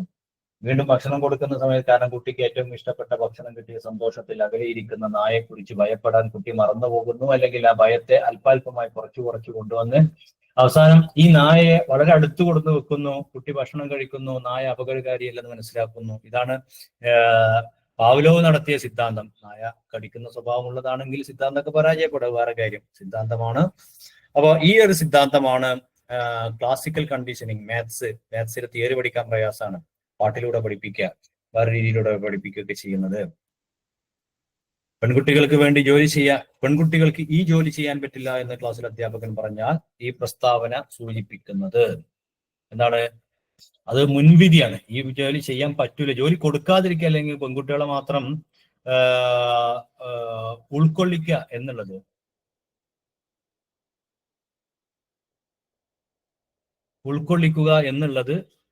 ഉൾപ്പെടുത്താതിരിക്കുക എന്നുള്ളത് ലിംഗവിവേചനാണ്. അതേ പറയാം പെൺകുട്ടികൾ പെണ്ണല്ലേ അത് നടക്കൂല, അല്ലെ പെണ്ണല്ലേ അതുകൊണ്ട് സംഭവിക്കും എന്നൊക്കെ പറയല് ഇവിടെ എന്താണ്? ലിംഗ മുൻവിധിയാണ്. നീ എനിക്ക് മിഠായി തന്നാൽ ഞാൻ നിന്നോട് കൂട്ടുകൂടാം എന്ന് രാജു കൂട്ടുകാരോട് പറഞ്ഞ വാക്കുകൾ കോൾബർഗിന്റെ നൈതിക വികാസവുമായി ബന്ധപ്പെട്ട് ഏത് ഘട്ടത്തിലാണ് ഇതിവിടെ?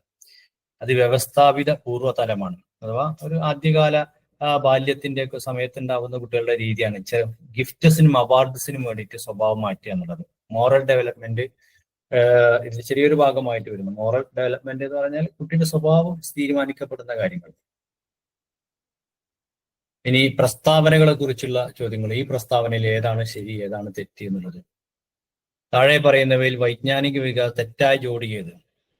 തെറ്റായ ജോഡി പ്രീ ഓപ്പറേഷണൽ സ്റ്റേജ് റിവേഴ്സബിലിറ്റി എന്നുള്ളതാണ് തെറ്റായിട്ടുള്ള സ്റ്റേജ് വരുന്നത്. അഥവാ യുമായി ബന്ധപ്പെട്ട തിയറികൾ, തെറ്റായ ജോഡികൾ, ഓരോ തിയറിയും അതിന്റെ വക്താക്കളും നമ്മൾ ശരിക്ക് കണ്ടെത്തിയാൽ മതി. ബ്രെയിൻ സ്റ്റോമിംഗ് സംബന്ധിച്ച് താഴെ പറയുന്നതിൽ തെറ്റായ പ്രസ്താവന ഏത്? ബ്രെയിൻ സ്റ്റോമിംഗ് എന്ന് പറഞ്ഞാൽ മസ്തിഷ്ക പ്രക്ഷാളനം എന്ന് പറയും. അഥവാ എല്ലാവരെയും ഒരുമിച്ചിരുത്തി ചർച്ച ചെയ്ത് വളരെ ഇന്നോവേറ്റീവ് ആയിട്ടുള്ള പുതിയൊരു തീരുമാനത്തിലേക്ക് എത്തലൊക്കെയാണ് മസ്തിഷ്ക പ്രക്ഷാളനം എന്ന് പറയാം.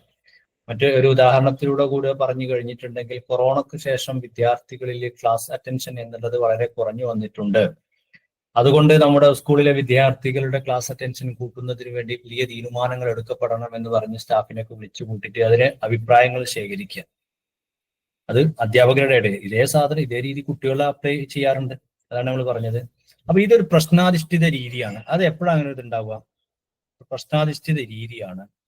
ഇത് പ്രശ്നത്തിന്റെ എല്ലാത്തരം വീക്ഷണങ്ങളും സ്വാഗതം ചെയ്യുന്നു. പിന്നെ വിദ്യാർത്ഥികളുടെ വ്യക്തിഗത പ്രകടനം, നമ്മൾ നേരത്തെ പറഞ്ഞ ഉദാഹരണം അധ്യാപകരുടേതാണ്.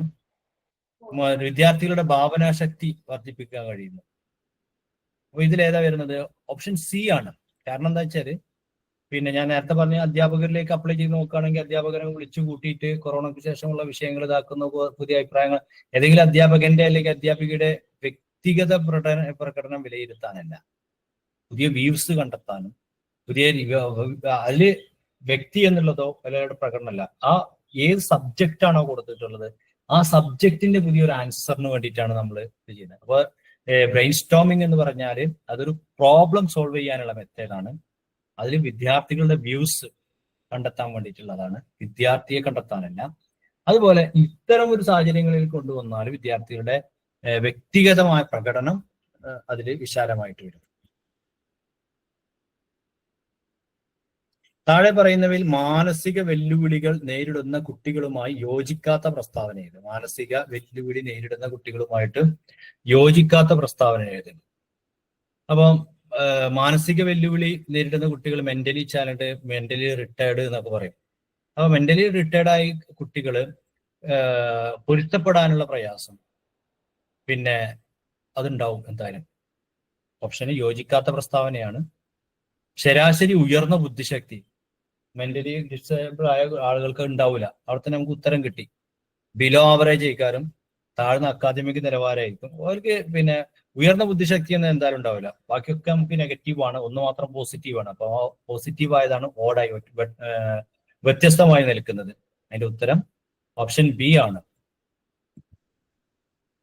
തുടർ മൂല്യ നിർണയത്തിന് ഫോർമാറ്റീവ് വാല്യുവേഷന് യോജിക്കാത്ത പ്രസ്താവന എഴുത്. തുടർ മൂല്യനിർണ്ണയം, ശേഷം ബോധന സമയത്ത് ചോദ്യങ്ങൾ ചോദിക്കുന്നത് അത് തുടർ മൂല്യനിർണ്ണയമാണോ? ക്ലാസ് ടെസ്റ്റുകൾ നടത്തുന്നത് തുടർ മൂല്യനിർണ്ണയമാണോ? വാർഷിക പരീക്ഷകൾ നടത്തുന്നത് തുടർ മൂല്യനിർണ്ണയമാണോ? പോർട്ട്ഫോളിയോ വിലയിരുത്തൽ നടത്തുന്നത് തുടർ മൂല്യനിർണ്ണയത്തിനാണോ? അപ്പൊ ഇതിൽ യോജിക്കാത്തത് വാർഷിക പരീക്ഷകൾ നടത്തുന്നതാണ്. വാർഷിക പരീക്ഷകൾ നടത്തുന്നത് തന്നെ എന്താ? ക്ലാസ്സിൽ പാടെടുക്കുന്ന സമയത്ത് നമ്മൾ ചോദ്യങ്ങളൊക്കെ ചോദിച്ചു. അപ്പൊ നമുക്ക് ആ കുട്ടികൾക്ക് ഏതൊക്കെ ഭാഗങ്ങളിലാണ് കുട്ടികൾക്ക് ആൻസർ കിട്ടാത്തെങ്കിൽ ആ ഭാഗം ചിലപ്പോൾ നമ്മൾ പറഞ്ഞതില്ല പോരായ്മക്കാരും അപ്പൊ നമുക്കൊന്നും കൂടി വിശദീകരിക്കാനുള്ള സമയമുണ്ട്. ക്ലാസ് ടെസ്റ്റുകൾ നടത്തി, 2 പാഠം കഴിഞ്ഞ് നമ്മൾ ക്ലാസ് ടെസ്റ്റ് നടത്തി, അപ്പോഴും അവിടെ നമുക്ക് വിശദീകരിക്കാനും ഇതിനൊക്കെ സമയമുണ്ട്. പോർട്ട്ഫോളിയോസ് തന്നെ കുട്ടികൾ നമ്മൾ മുമ്പ് നേരത്തെ പറഞ്ഞു, കുട്ടികളുടെ കഴിവും അല്ലെങ്കിൽ പോരായ്മകളൊക്കെ നമ്മൾ റെക്കോർഡ് ചെയ്ത് വെക്കുന്നത്, ഇതൊക്കെ നമുക്ക് പറ്റും. പക്ഷെ കൊല്ലപ്പരീക്ഷ കഴിഞ്ഞാൽ ഓപ്ഷൻ ഇല്ല. കാരണം കൊല്ലപ്പരീക്ഷൻ്റെത് മാറ്റാനുള്ള അവസരം നമുക്കില്ല. ഇപ്പൊ നമ്മളെ ഇമ്പ്രൂവ്മെന്റും അല്ലെങ്കിൽ സപ്ലിയും കാര്യങ്ങളൊക്കെ ഉണ്ട്. പക്ഷെ അതൊരു വാർഷിക പരീക്ഷ അതൊക്കെ ഇപ്പോഴത്തെ ഒരു സിസ്റ്റത്തിന്റെ ഭാഗമായിരുന്നു. സ്കൂളിൽ അതൊന്നും ഇല്ലല്ലോ. സ്കൂളിൽ 8ാം ക്ലാസ് തോൽപ്പിക്കാൻ പാടില്ല അങ്ങനെ കാര്യങ്ങളൊക്കെ ഉണ്ടെങ്കിൽ പോലും 8ാം ക്ലാസ്സിലെ വാർഷിക പരീക്ഷ കഴിഞ്ഞാൽ പിന്നെ ഒരു ടെസ്റ്റിന് അവസരമില്ല. പഠിപ്പിക്കലിൽ അധ്യാപകന്റെ വീക്ക്നെസ് വന്നിട്ടുണ്ടെങ്കിൽ അധ്യാപകനെ മാറ്റല്ലാതെ കമ്മിറ്റിക്കും വേറെ അല്ലെങ്കിൽ മാനേജ്മെന്റിന് വേറെ ഓപ്ഷൻ ഇല്ല. ഓക്കെ, താഴെ പറയുന്നതിൽ വൈഗോസ്കിയുടെ ഭാഷയുമായുള്ള ശരിയായ പ്രസ്താവനയിൽ വൈഗോസ്കി പറയുന്നത് ഭാഷ ഒരു വികസന ഉപകരണമാണ് എന്നാണ്. ഭാഷയിലൂടെയല്ല വികസിക്കുന്നത് എന്നാണ് വൈഗോസ്കിയുടെ പ്രസ്താവന. വികസന തത്വങ്ങളിൽ ഉൾപ്പെടാത്തത് ഏത്? വികസന തത്വങ്ങളിൽ വികസനത്തെക്കുറിച്ചും ഡെവലപ്മെന്റ്, ഗ്രോത്ത്, ഇതിനെക്കുറിച്ച് 2 കുറിച്ചും കുറെ തത്വങ്ങൾ പറഞ്ഞിട്ടുണ്ട്. ആ വികസനം എന്നുള്ളത് ഒരു തുടർ പ്രക്രിയയാണ്. വികസനം പ്രഡിക്റ്റബിൾ ആണ്. വികാസം സ്ഥൂലത്തിൽ നിന്നും സൂക്ഷ്മതയിലേക്ക്, ജനറൽ ടു സ്പെസിഫിക്കിലേക്ക് പോകുന്നു. വ്യക്തി വ്യത്യാസങ്ങൾ ഇല്ല. വികസനത്തിൽ വ്യക്തി വ്യത്യാസങ്ങൾ ഇല്ല എന്നുള്ളത് വികസന തത്വങ്ങളിൽ ഉൾപ്പെടാത്ത പ്രസ്താവനയാണ്. വികാസ തത്വങ്ങൾ പെട്ടല്ല, വ്യക്തികൾക്കനുസരിച്ച് വ്യത്യാസമുണ്ട്. ചില ആൾക്കാർ പെട്ടെന്ന് ഡെവലപ്ഡ് ആവും, ചില ആൾക്കാർ അത്ര പെട്ടെന്ന് ഡെവലപ്പ് ആവില്ല. അപ്പോൾ ഓപ്ഷൻ ഡി ആണ് ശരിയായിട്ടുള്ള ഉത്തരമായി വരുന്നത്. അപ്പോൾ നമ്മൾ ഏകദേശം ചോദ്യം വരാറിനുള്ള ഏരിയകളിലൂടെയാണ് ഇന്നത്തെ ഡിസ്കഷൻ നമ്മൾ കൊണ്ടുപോയത്.